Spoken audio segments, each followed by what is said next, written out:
Good morning. My name is Ethan Manning, and I serve as state representative for Indiana House District 23, which covers 3 counties in north central Indiana.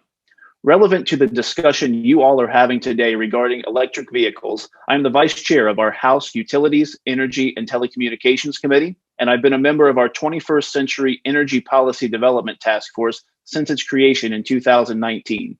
It's great also to hear from my friend, Representative Mike Karakoff, who has been leading an effort to make sure that no matter what Indiana's policy is specifically on EVs, we make sure that we are in a position to manufacture these vehicles or their components and to ensure our auto manufacturing economy, which is very strong in Indiana, continues on strong into the future. Representative Karakoff's district is just south of mine, so there are thousands of my constituents who travel to work for auto manufacturers in his area. So it's not just important to our region, but of course for the state as a whole.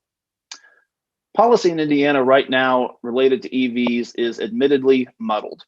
In the past, our Utility Regulatory Commission has approved small EV charging or incentive programs, but just in the last couple of years, the commission rejected a proposed order that was originally filed by Duke Energy to create an EV charging pilot program. So based on the commission's request for policy in this area, last session I introduced House Bill 1385, which would have specifically allowed the commission to approve EV pilot programs such as these if they choose to do so. And during the discussion around that bill and its implications, and in the larger discussion we are having in Indiana about the future of our energy policy, it just became clear that there are many important points to consider. So my bill was not voted upon, and electric vehicles and grid impacts and so forth became a topic for our newly reauthorized Energy Policy Task Force. So the task force spent the entirety of our all-day meeting on August 24th of this year, hearing from experts and stakeholders on the state of EV vehicle manufacturing, EV charging infrastructure, on the grid impacts of increased penetration of EVs, and more.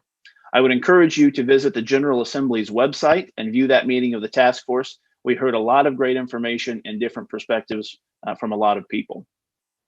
So since that meeting and even before that meeting, I had a lot of people ask me what I see as the future of EV policy in Indiana. And as I said, I think everyone can now agree that it is somewhat muddled.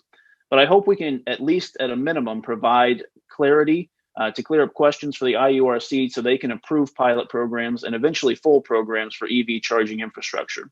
We know that more and more consumers will be choosing EVs, but we of course have no way of knowing how quickly they will do so and how many will do so. So in my view, we certainly must be ready for these new technologies and not stand in the way. I don't foresee any new direct incentives for consumers like other states have done, but I do believe that we will take in Indiana a methodical approach. We'll make sure our grid is ready and we can take advantage of these new opportunities and new technologies as they arise and improve.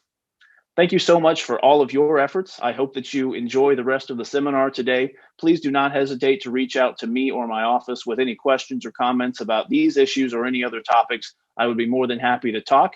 Thank you so much again, and God bless.